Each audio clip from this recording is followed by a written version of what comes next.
While not the only reason for its existence, a large part for anime being made is to promote the source material.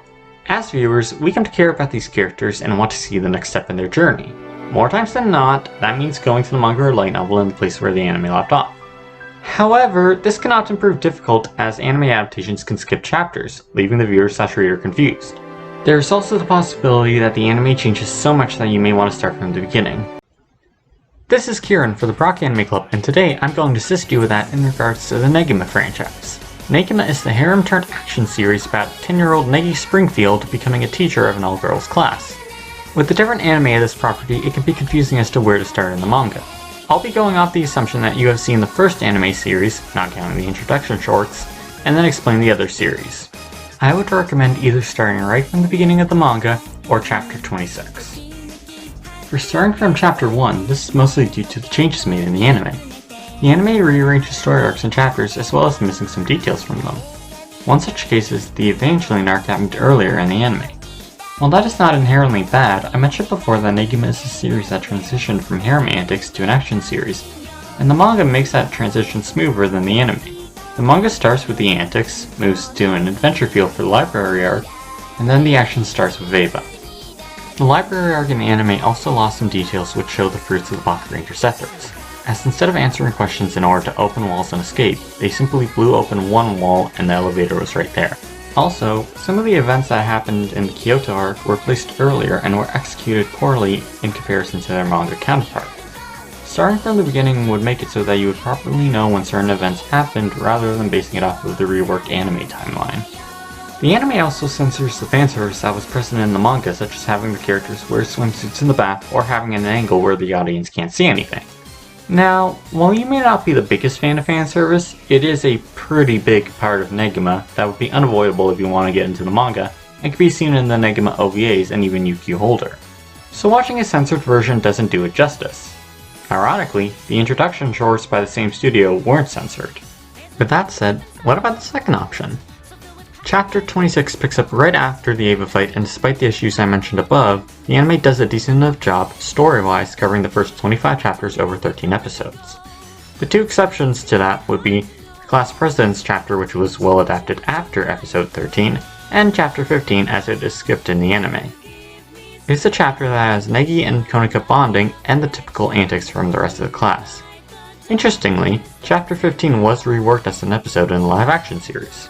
Of course, the anime is 26 episodes and does adapt more of the manga from various points, but it is different and watered down for the most part, the exception in my opinion being the Seiyo episode, as well as having a final filler arc. The Kyoto arc in the manga is 27 chapters. It brought Setsuna into the limelight and had her recoup her relationship with Konika, expanded Negi's battle party, and introduced characters such as Kotaro, who would be important later in the story. The Kyoto arc in the anime is only 2 episodes long, and for those of you who don't know, the standard manga to anime ratio is 2 to 3 chapters per episode.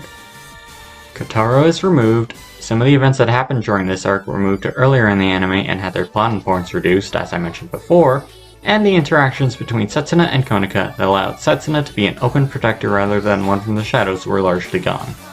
The fact that they had Konika kiss Setsuna instead of Negi in what would be considered 200 chapters early, while a nice nod to fans, doesn't make up for the removal of their other moments, nor how lackluster the adaptation is.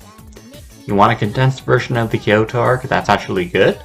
Read Negima Neo. That does it for the first anime, so I'll quickly cover the other Negima anime to see if that would change where you would start reading. The spring OVA covers chapters 61 to 62, though with a different reason for the fight between Negi and Asuna, as well as incorporating the Chupacabra element from the 2006 series. The summer OVA is an original story where Negi and Honika get stuck together, and most of the OVA is seeing the girls in the bathhouse. Why yes, it was meant to provide us with plenty of fanservice. Why do you ask? The 2006 series, also known as the one with the question mark in the title, is a reboot of the series that goes in its own direction. Funnily enough, the Seiyo episode in this series is closer to her introduction in the manga compared to the 2005 series.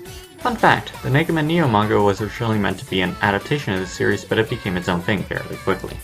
The Shirioki, Tsubasa, Ala Alba OVAs showed part of chapter 162, but it properly covers chapters 176 to 183, though skips chapter 181.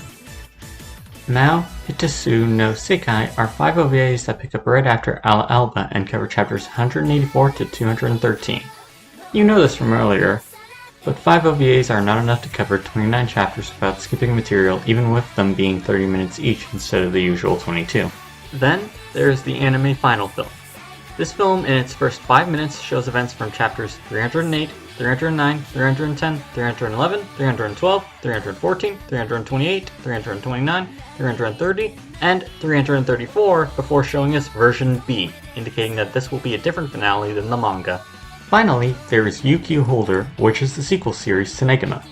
You would start on chapter 1 of UQ Holder, as the anime skips several tens of chapters to end up adapting chapters over 100 in a 12-episode and 3 OVA series.